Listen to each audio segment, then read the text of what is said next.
Welcome back. Today, we're talking about the invisible science that makes the difference between a building that's a cool escape from the heat and one that feels like an energy-guzzling hot box. You've definitely felt this, right? You walk into one building on a boiling hot day and it's just perfect. Then you go next door and it feels like a furnace with the aircon working overtime just to keep up. Well, that difference? It's not an accident. It's all about the architecture, and it really comes down to how a building fights the sun. The basic challenge, especially in places with warmer climates, is that pretty much every building is in this constant battle against the heat from the sun. And here's the deal. Buildings are basically heat traps. If the outer shell of a building, its walls, its windows, the roof, if that envelope isn't doing its job, it's a lose-lose situation. You lose money on your power bill, and we all lose because all that wasted energy just adds to our collective carbon footprint. So, to actually fix this problem, architects first had to figure out a way to measure it. I mean, you can't improve what you don't measure, right? They needed a simple, standard score to rate just how well a building's shell can keep the heat out. The best way to think about it is like a car's MPG rating, but for a building.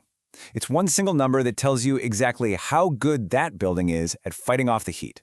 It's a standardized score for its energy efficiency. Now, to come up with that score, you first have to understand how the heat is getting in.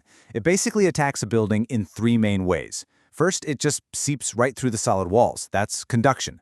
It does the same thing through the window panes. But the real heavy hitter? That's solar radiation.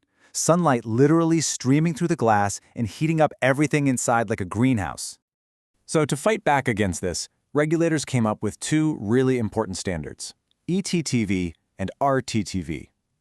These are basically the formulas that measure all those ways heat gets in and combine them into that 1 miles per gallon score. This gives everybody a clear target to aim for. And this isn't some brand new idea. These building codes have been getting better for decades. It all started way back in '79 for commercial buildings. Then, as technology got better and AC became way more common in our homes, the standards got a lot smarter and a lot more specific. Okay, first up we have ETTV. That stands for Envelope Thermal Transfer Value.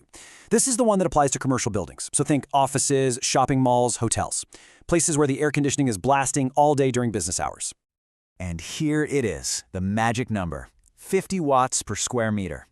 That's the absolute legal limit for how much heat can get through. If a new building design scores any higher than this, it's straight back to the drawing board. It's a hard line in the sand. All right, so that's for businesses. What about our homes? Well, that's where RETV comes in. This is the standard for residential buildings, like apartments and houses. And we needed a separate rule because, let's be honest, the way we use energy at home, especially at night, is completely different from how an office building works.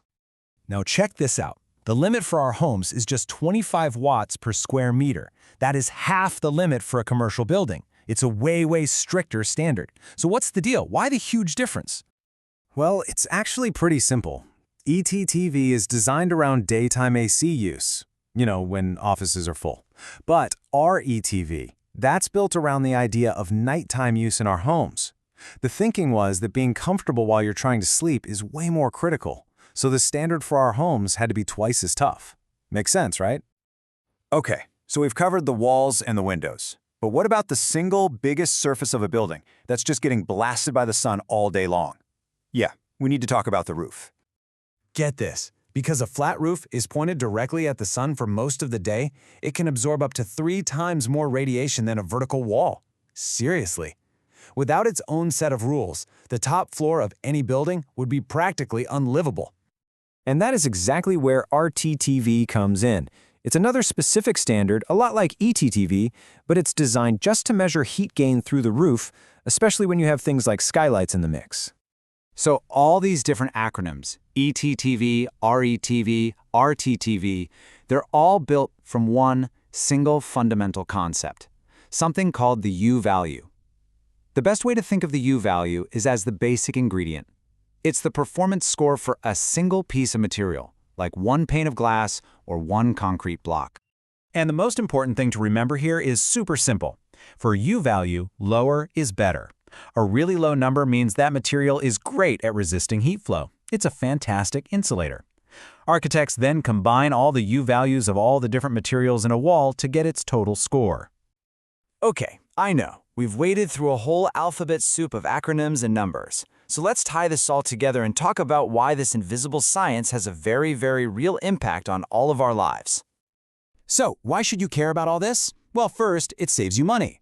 A building with a good score needs less air conditioning, which means lower bills. Simple as that. Second, it's about your comfort. You get more stable indoor temperatures. On a bigger scale, it helps us build greener cities by cutting the energy demand of thousands of buildings at once. And maybe most importantly, it forces architects to design smarter from day one, pushing them to use better glass, better insulation, and more creative ways to provide shade. Look, these standards are the result of decades of learning, but they are definitely not the final word. They're just the foundation we're building on now. And that leaves us with a pretty big question. As our world keeps getting warmer, what new materials, what new designs, and what new technologies are going to define the next generation of truly cool buildings?